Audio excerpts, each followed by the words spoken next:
and welcome to another insightful episode of Entrepreneurs Cafe. I am Nikunj Shakkar, your host, and in today's episode, we are going to do a deep dive on D2C gaming creator economy with Himanshu Gupta. Himanshu runs India's one of the most premium gaming accessories brand focused on content creators. So we'll get to know from him about insights from the gaming industry, D2C industry. How does one end up building such a brand from India? So welcome to the show, Himanshu.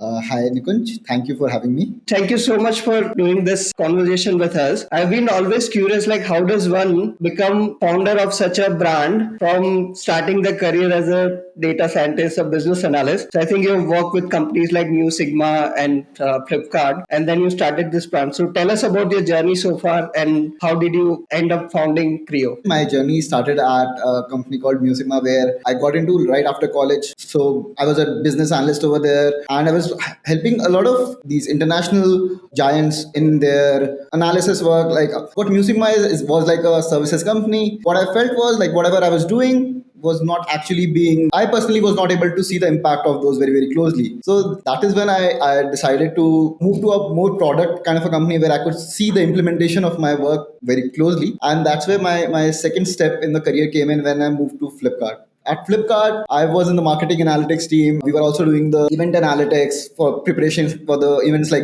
Big Billion Days, May sale, every other sale in Flipkart. And on the sides, I was also helping on the marketing campaigns. What is the efficiency of those campaigns? Where we failed, where we succeeded, like all those things with the marketing thing. And that is where I learned a lot around, let's say, how to do A/B testing in a marketing scenario and what could make an event successful. What are the metrics on which a sale event as big as Big Billion Day, which is one of the biggest in the world, is judged? How to make efficiencies? How are the targets being set? How is the demand planning being done? So that was a very, very business focused kind of a step in the journey for me. Post Flipkart, I was working at a company called Zetwerk. So I was one of the very, very initial employees at Zetwerk, like one of the top first 50 employees. And my role over there was to set up the whole analytics pipeline. And so initially I was an individual contributor, but then I moved to a stage where I actually built the whole analytics team of 10 to 15 folks. So that was an enriching experience in terms of team building, systems building.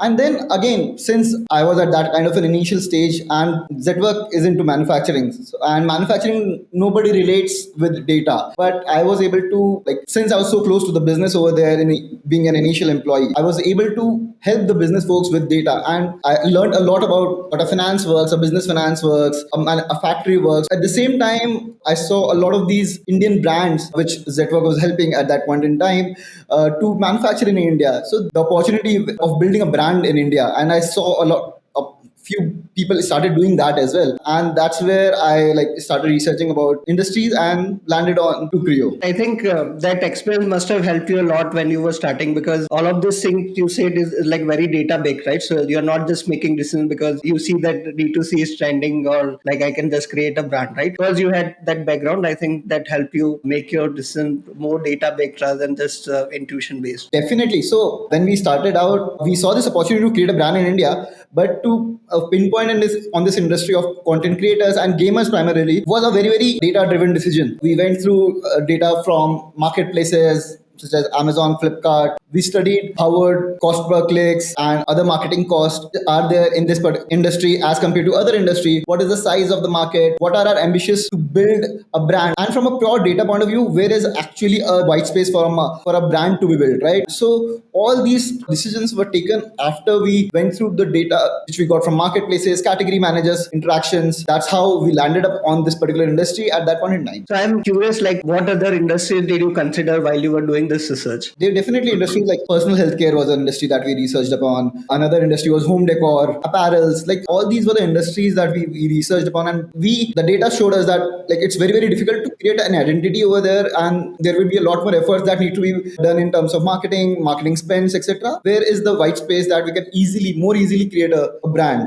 Once you like finalize that, okay, we want to create this brand and focused on gamers or content creators, what are the next steps? So how did you like So initially, do? our idea was to create a brand for content creators. That's where the name KREO came in, which means Latin to create, right? So that's where we started. But slowly and steadily, we realized there was not a many brands in creator category because creators are not that brand focused or brand attached. There are big brands to be honest, like the Shore, Rhodes of the world. But it's very difficult for creating a brand in the creator category. But slowly and slowly, we realized that way more challenging and create a brand community in a gaming world. That's where we started focusing more and more on the gaming world. Then the first step definitely was to understand speed to the market. How can we launch? So our initial product was a very easier product to be launched, like which was a lighting product and which was for a content creator category. But as and when our revenue started flowing in and we started doing more research around the products, around the market, around. So yeah, that's when we started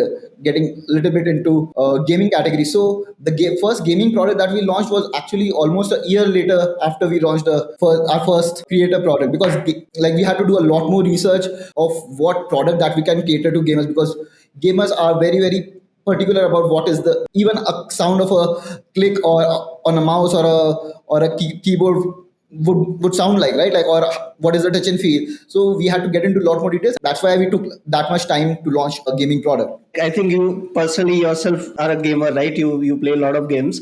So how did that influence the decision that okay, we will deep down into this particular category rather than like focusing on like entire creator economy? We'll just focus on gamers. Not that we lost focus on the creator category. We're still doing creator products. In fact, like ring lights, mics, something like a webcam that we do are purely focused from a creator perspective, like which would help a podcaster or a streamer or anybody who's creating a reel on social media, right? It's like so we are still focused on that category. Our journey to build a brand, we realize is more gaming focused. Like we're not lost focus from a product perspective, but our brand communication has been more and more stronger to gamers in general. So that has been the overall focus of our strategy. And I think you have your co-founder with you, Ishan. How did you meet him? Ishan and I had a common friend, like who happened to be one of the founders of Zetwerk, which where I was working the last before starting KREO. So we met through him only, and then we started discussing on ideas related to which category. Like this whole discussion with the data thing that I mentioned you is what Ishan and I together, and that's when we landed on this particular category. So after initial like launching the ring lights, how did like other products start? What was that journey? I think you designed a lot of things in house, right? You the whole designs that you prepare for your products are done in house. So typically, like from India, I've noticed that whenever any brand start, they usually prefer like they will go to China, they'll find some cool products, put their logo on it, and then they just start selling. So it is more like trading rather than creating a brand, right? But when you decide to like do designing in house, there's a lot more research, lot more thought process, a lot more resources that goes into it. So how did that come up that okay, we would want to keep the designs in house for KREO? That was very essential, right? Like we had to maintain originality, right? Like as and when we started becoming big, like there will be people who would copy, and it's very difficult for that to sustain, right? Like we would always be copied by others. But initially, when we go to market, there's very important step that we need to be different and we need to be original. Manufacturing for us still happens in China. There's no two points about that, but that's also because for in India and from electronics perspective, the manufacturing has matured for certain products, let's say for televisions or for let's say earphones or smartwatches. But for category like ours, it is still not that matured from a manufacturing point of view in India. They're literally, from a keyboard perspective, there are literally two mechanical keyboard manufacturers in India. Hardly anyone manufactures a gaming level mouse in India. So, but that's when we understood what the market wants. What are the features that we should give a particular customer when we go to the market, right? And that's we came up with a list of features that we want, and then we also had a limited set of money that we can invest in, right? Like we were VC funded, but we had limited funds, and we started with a list of features, and then we got down, we designed those things, and then we went to different manufacturers in China, and then we got the list of features that we wanted, the design that we wanted for that manufacturer. That is how our whole manufacturing process looked like. So I think you spoke about like Indian manufacturing industry. There are a lot of limitations. It's still like growing. How do you see this landscape evolving going forward? Do you think like most of the manufacturing eventually would move to India? That is happening, right? Like as you see, right, government is also mandating like a few months back not a month back, but almost a year back, we saw that the government had put a ban on laptops. But that again, laptops getting imported. But that got reversed after the industry gave an assurance that they will be building capabilities to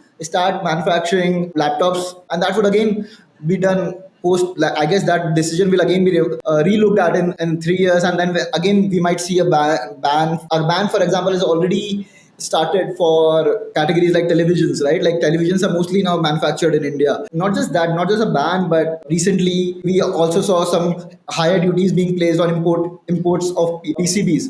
So all these are the steps which will eventually lead businesses to think about manufacturing in India. So, and also what I personally think, like manufacturing will is not a single day thing that can be done, right? Like it will also evolve in steps, right? Like first of all, like companies like ours will start assembling in India, and then there would be the whole reverse supply chain that will start, right? Like people will then assembling, and then maybe they'll take one component out of that assembly, then start manufacturing that as that component, and then slowly and steadily the whole product will be manufactured. We're definitely a few years away from manufacturing completely in India, but yeah, like the first few steps have already started, and for certain categories, and slowly and steadily this will evolve. So earphones probably have started, smartwatches have started, televisions have started, mobile phones have started, and in few years you'll see laptops getting manufactured in India, and then you'll see categories like keyboards and mouse also being manufactured in India, right? So that is the process, and eventually each and every industry will catch up. But we are still like 4 to 5 years away from that Uber state where a lot of things are manufactured in India itself. Do you think KREO will enter into manufacturing? Definitely, yeah, that's one of our plans, right? Like, and we will again, as I said earlier, we'll take a step by step process, right? We'll start with one of our initial products, right? Like which we have more confidence. So manufacturing again is a process of subject of quantity, right? Like we might not like start our own manufacturing, but we would definitely partner with someone who could manufacture for us in India, give with our overall conditions, right? Like that's the reason why contract manufacturing exists in a country like ours, right? Like I'll have to lose focus from brand building. Manufacturing is a separate business and brand building is a separate business. If I open up a factory today, I'll have to work on the factory. There would be other metrics like capacity utilization, there would be labor management, there would be assembly management, and like assembly efficiency improvement, which currently as a brand, like I would not want to do myself, right? I would want to give to a strong enough partner who could do it for me. I would definitely want someone like who could work on the conditions and this and the criteria that I give to that particular partner, and could deliver based on my requirements. The next stage that I see myself doing, or ourselves, us at KREO doing, is probably find a partner who could deliver that kind of results for us in the near future. And also like setting up a manufacturing unit is a big capital investment which would give results. Maybe again, if I get into whole full-fledged manufacturing, which might like to make it profitable, I'd have to do a lot more other things. I don't see doing it right away as a brand builder, but would do in the step-by-step processes. Let's talk about manufacturing in China. So how is it different? Like we know that it is a powerhouse, like it is one of the best across the world. Let's say somebody were to start a new brand. How do they build relationship with manufacturing in China? What are the steps? How do you make sure there is a trust with your manufacturer? So what are the steps that you've taken to ensure that you get the quality product and then there are no issues with working with a manufacturer from China? We have to be very upfront with the processes and the details that we want in our product, right? Our designs, and also on the designs that we give, we have to be very sure that they don't get transferred to anyone, right? And on top of that, right, we have to work very closely with them, and we have to look at their track record. What are the products that they've built, how have they built, and we do proper quality checks at various steps, from raw material procurement and step assembly processes, and then whenever the finished product is delivered, right, we have to maintain our own checklist of things. But yeah, it's not just about like China, it's with any manufacturing that you do, right? And you have to find those correct partners, like, and right now that's the focus, right? Like we are trying to find that those kind of partners in India who could develop at the same level, give us the same quality levels, same raw materials, same level of raw materials that are being procured, and same level of end product that can be delivered because of the after the whole process. Let's talk about sales. So initially you started with one product, you now have a whole different categories of products, multiple SKUs. So what was the sales process like when you started and how it has evolved over the period of time? So it's a lot about, we have been primarily a online brand, right? Like we sell on Amazon, our own website, and on Flipkart. So marketplaces and our own website are the primary source of revenue for us. And the sales strategy has been until now, and what we have been like, we have been closely. There's team members in the who look at these platforms, these data from these platforms, marketing related data, everything related to like the feedback that we get from the customers and everything, and work on that. So it can be closely looking at the search data, how have the pricing been varying for us as well as the competitors, what are the margins that we are functioning at. So everything has to be in tandem, and then that's where we this whole sales team works onto, and then helps us get to our revenue targets. So in terms of revenue, like if you were to divide between like marketplaces, Amazon, Flipkart, and your own website, which one contributes more in your case? Definitely marketplaces, because ours is a category where there's a lot of research before taking a buying decision, right? And something like a personal healthcare or an apparel, I would actually see an ad on Facebook or Instagram, and I can take a buying decision based on the product there itself, right? But in our category, let's say somebody wants to buy a keyboard, they would want to compare with five other brands, and five other brands are available only on a platform like a marketplace. So what happens is most of our revenues are driven by marketplaces in the initial stages of our business. But as and when we have grown our brand, right, like, and the brand recall has increased, and the trust on the brand itself has increased over the course of a year or two, people have started moving to our website. Like people now know, okay, if I buy from this website, there will be something genuine delivered to me, rather than in an initial stages of a business building, right? Like people definitely have a little bit of mistrust, which kind of evolves as we do a lot of our brand activities externally and internally, right? Like on marketplaces as well as like external events that we do, partner with people. So as and when we do that, the trust with the brand increases, and people start slowly steadily move to our website as well. But right now, we have grown from the contribution of sales from our website has grown from a smaller single digit to like double digits, and like even growing now. Growing D2C in an electronics category is definitely a journey as slowly the brand builds. You mentioned about like partnering with brands and other brands, creators. How do you go about it? Like, so I think you work with a lot of creators. I saw that you also you partner with some of the college fests and things like that, right? When did it start? What was the first creator that you engaged with? Creators, we have been engaging since like very initial stages. It's not just creators that we partner with, definitely help us putting the word out. But like what I think, like the brand building is done a lot more when people themselves like order our products, and then they start reviewing our products and putting the videos of our review of our products on YouTube and Instagram, right? So that has happened organically for us in multiple cases, and then we have also partnered with multiple other influencers to put our videos. On top of that, we have also partnered with like esports teams. They have our name print on their t-shirts, and wherever they go, they carry our name, and that builds that kind of a confidence, and like and puts the word, okay, this kind of brand exists related to gaming, and that whole target customer base who watches that particular esports team gets to know about our brand. And that's how we build that top of the mind visibility and top of the mind recall for all the for customers in our target group. And then yeah, then there are many other things that we do. We partner with college fest. Right now we're a thing called college rivals, which goes from colleges to colleges and like carries our brand name and like multiple other brand names. And then they do conduct competitions within between colleges, inside a college. That's another strategy that we have gone with. And yeah, we not just gaming based, like some of our products are also appealing to coders and designers.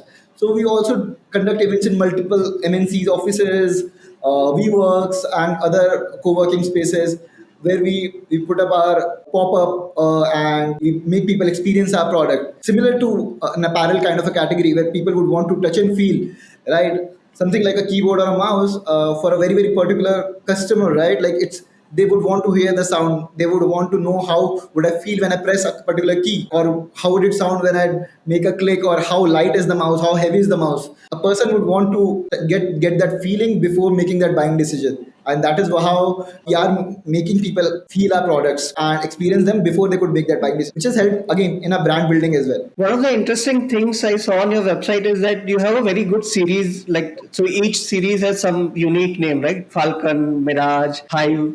So how did that idea came up? Who came up with the strategy? And then how does it matter for a brand like yours? We want to keep all our different each kind of a product into a particular category, right? Like, so if you see the multiple all the mouse are something which we think our mouse should glide, right? It should not like crawl or something, they should glide. And that's where that idea came in, that we'll keep all the mouse names something related to a bird, and that's where falcon is a bird, Icarus is something who could fly, hawk is a bird, and yeah, chimera is also a mystical creature which can actually fly. So that's how we kept the names of our product. And similarly, keyboard series is something. There are two major brands that we have created over there, Hive and Swarm. Again, related to bee nest, right? Like we see the keyboard in the shape of a bee nest, and then how it interacts the whole system, right? And that's how we created that particular brand name over there. This is something which is done by brand managers who put their brains into it and comes up with these unique ideas. Do you think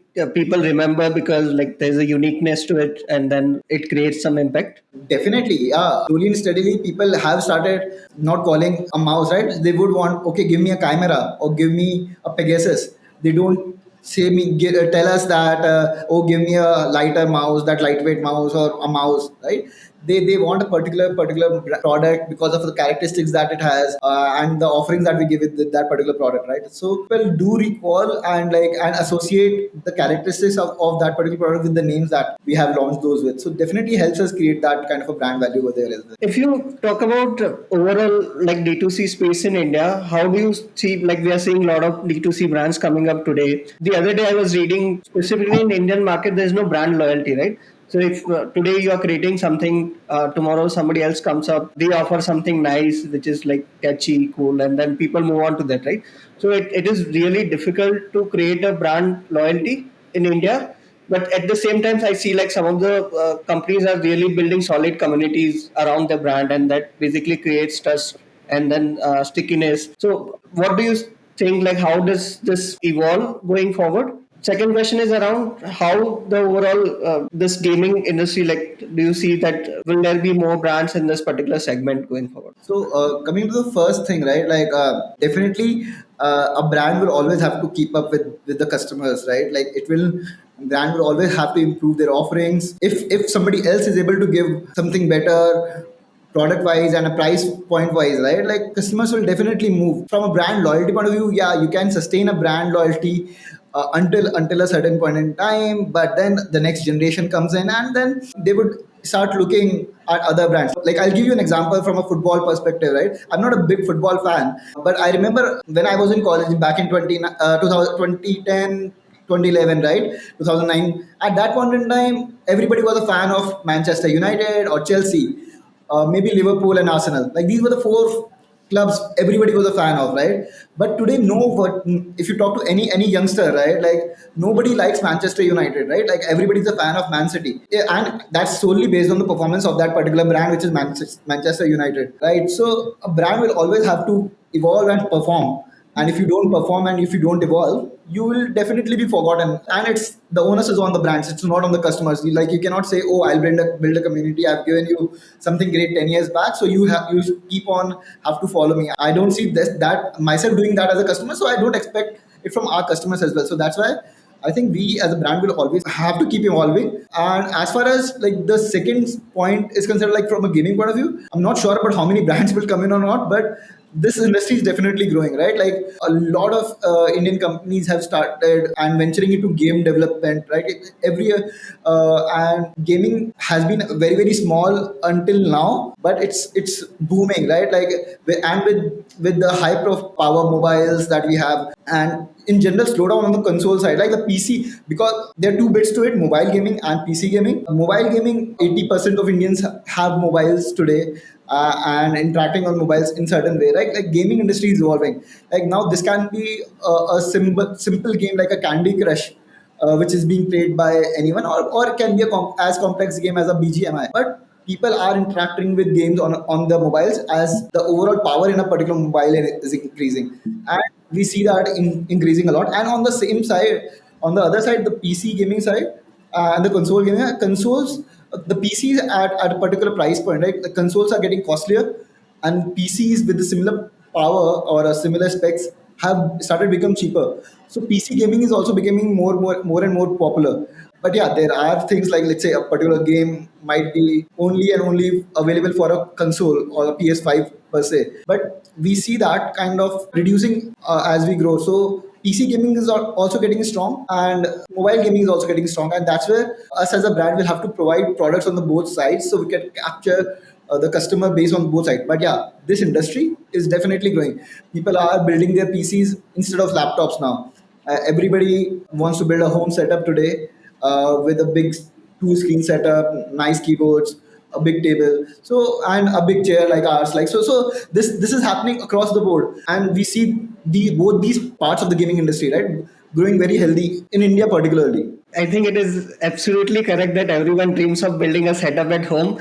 I have my partial setup. I have this mechanical keyboard here, and I have mouse. I have a large screen here.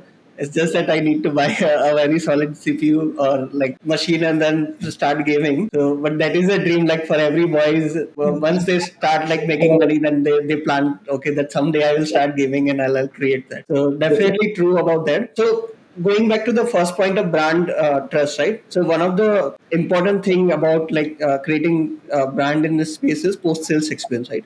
Because like electronics products, anything can go wrong, and right, and then customer expect that there is warranty and they need it to be like quickly fixed or replaced and things like that. So how do you manage that like post sales experience for customers? So for us, it has been like that is again a very big part of the whole customer experience and the whole brand experience, right? And we have consciously not given that or outsourced that bit.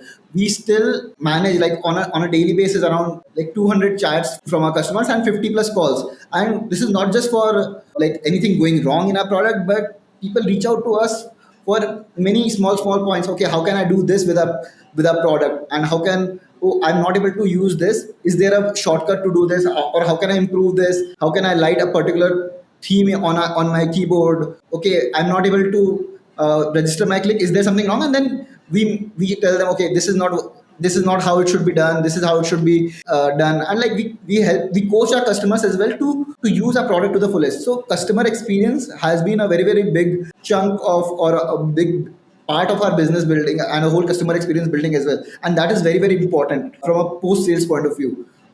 We have to be available to our customers, and we have to be predictable. Okay, we are, if we are not available at certain point in time, we are now initially that system was not there, we made that systems available.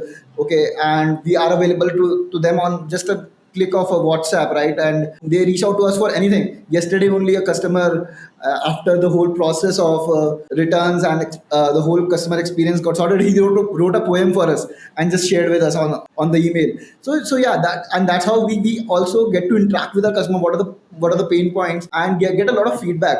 And for something like a keyboard, we have come up with a third version now for the same Hive keyboard, just after hearing from feedback from our customers. So that is very important, and that's what I was saying. Evolution of brand and products and performance is very integral for from a brand building perspective. So you spoke about two different personas, right? One is people who play games on mobile and one who play games on PC. I think both of have different kind of needs, right? So how do you go about researching each of the persona and then making sure the product that you create will cater to them?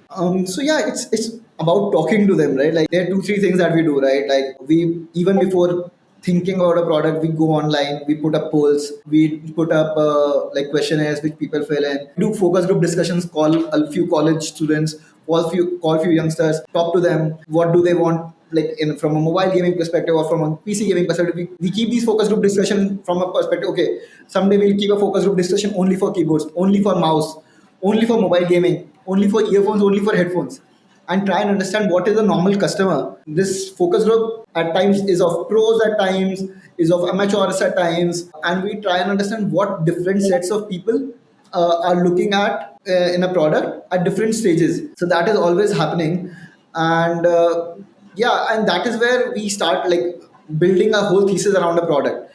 And that is why we have been very, very slow at launching products, because we take so much time in doing that research, and getting that to materialize in a product form. Technology plays a huge role in like when you want to create a brand, right? So you mentioned about customer service, you have to be available. So what does your tech stack look like? What kind of tools are you using currently? From a tech stack point of view, yeah, our D2C is built on something like a Shopify, and we internally use multiple task management softwares like ClickUp, Airtable, etc., to manage our day-to-day tasks and repositories of our data. And then we definitely have like all our data stored on something called a Google Cloud platform, and then we make dashboards on top of it on a Looker Studio, etc. To and we closely look at data every day. Like our data is refreshed on a like hourly basis, and then we keep looking at it, and we focus on the data, like take decisions based on the data on an everyday perspective. From a customer experience point of view, we have a software for managing our calls,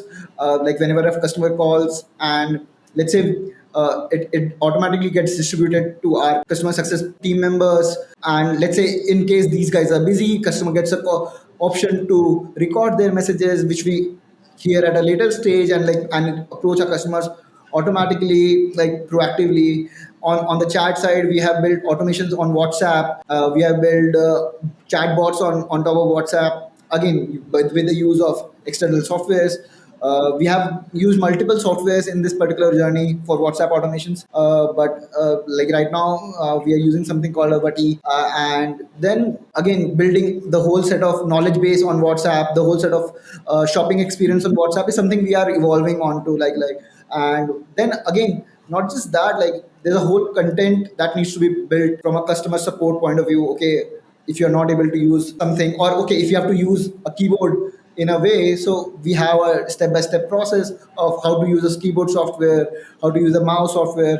And similarly, either we are built or we are in the process of building these kinds of things to help our customers get to the perfect use of a product. So, and we are using like technologies across the base, and out like getting the help of these expert softwares, so that we don't have to build those internally, and we can focus on the brand building bit of it. You mentioned about looking at dashboards. So what are the data points that you look on a daily basis? So from a data perspective, it's everything related to the definitely the big numbers of revenues, marketing spends, ROAS, etc. But then we closely look at our inventory, so that we can optimize our manufacturing process and get the products to refill as soon as possible. And then there is also data around the product timelines. When are we launching the next product? What are the roadblocks? Where is the design of a particular product stuck at?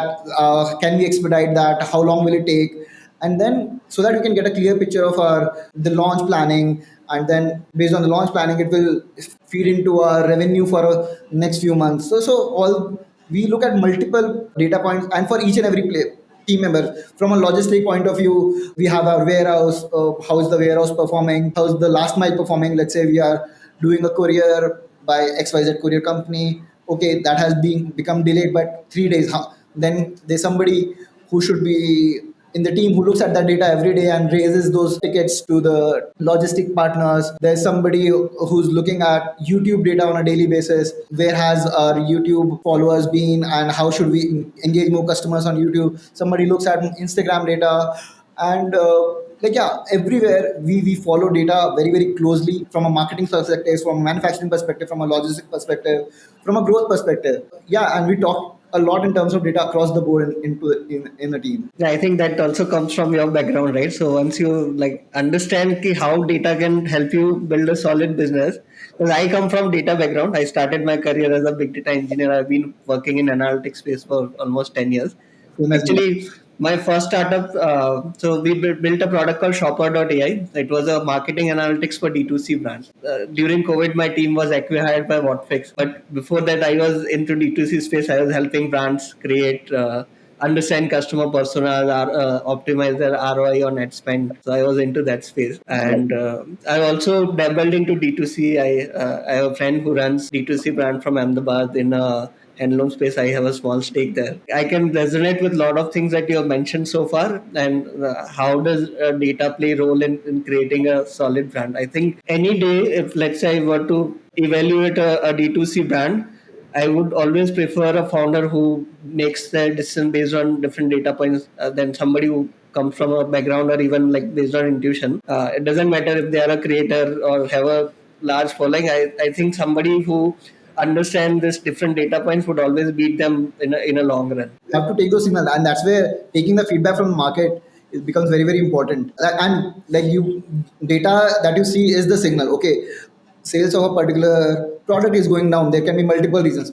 There can be a pricing reason where some manufacturers, some other competitor might have priced it lower than us. Oh, or there might be some problem in the particular product which customers are telling, and we are like available on all the social media website that you can think of, right? We are there on Instagram, Facebook, our YouTube is already there, right? We are there on platforms like Reddit. Like we hear from our customers very very closely. It can be positive things, it can be negative things, but we are very very open to our customers from on all perspective.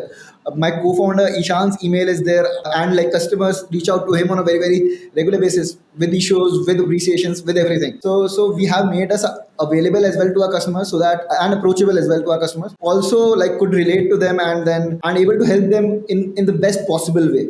Let's talk about your fundraising journey. I think you've raised 6.5 CR from Sauce VC and Chola family and a couple of other angel investors. So, how did you approach your fundraising? What was the process and how did it go? So for fundraising as such, like yeah, our initial seed funding happened in 2022. Was led by Chona family office only, and then that's a pre-seed kind of a round. Then we did a seed round which was led by Sauce. So with them, we raised another like 5.5 and like 1 crore in debt.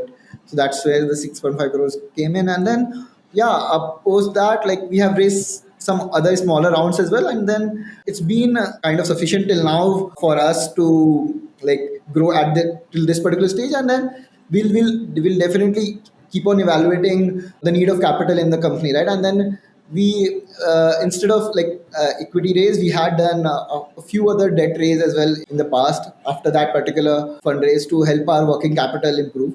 So it's a mix of things, and we I guess it's the fundraise is a part of capital infusion in a company, in a growing company happens on a daily basis, but it's very very important to manage that cash efficiently.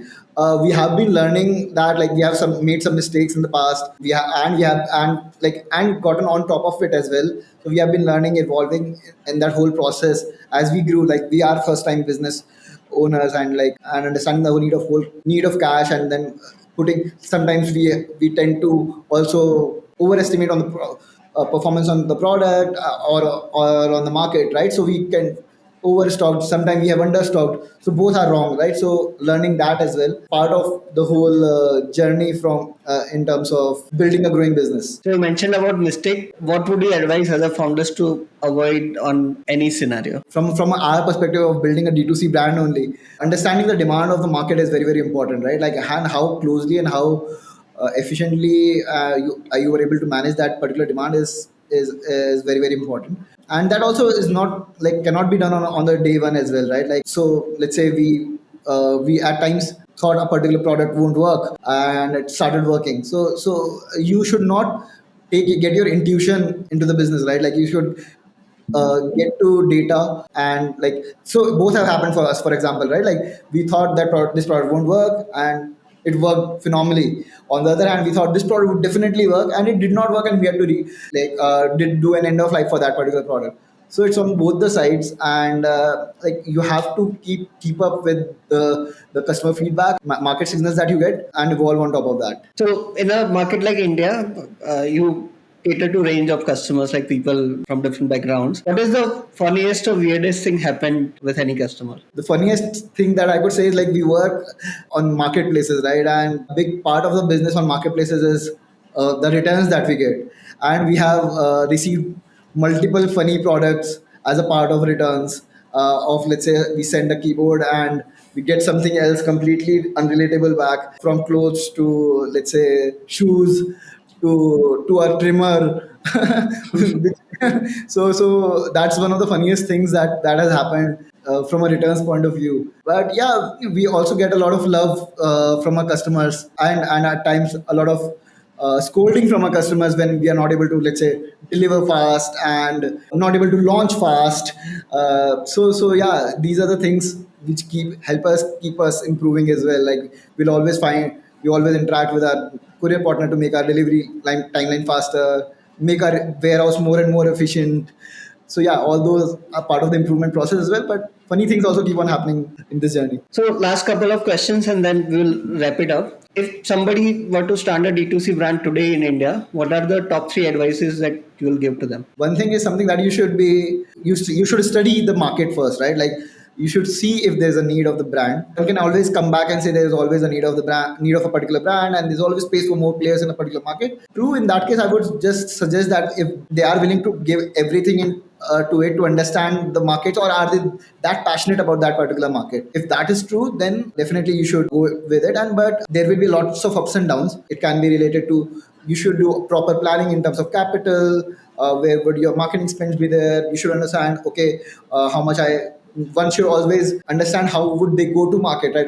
It will be a market first, place first brand. It will be a own website kind of a brand, and where are their customers? Like knowing all these things about the customer and the market and the industry is very very important. There are certain industries where marketing spends, which includes, like, by which I mean, let's say, cost per click or CPM etc. are very very high. Would you want to get into that kind of a market where there'll be initially a lot of burn, but there's a lot of opportunity upside? So that is also there. Then, so yeah, you have to keep all these things into mind before entering into a particular line of business. As a founder, it is always a challenge to keep ourselves updated, right? So there are so many things and happening in industry, and you have to be aware about it, behavioral changes, market trends, all of this. So how do you keep yourself updated with latest trends, and what is your go-to learning method when it comes to like learning new skills? For each and every industry, there are few social media which are always there, right? Like, say, in our case, like, a lot of our customers are on these Reddit groups or on Discord groups, right?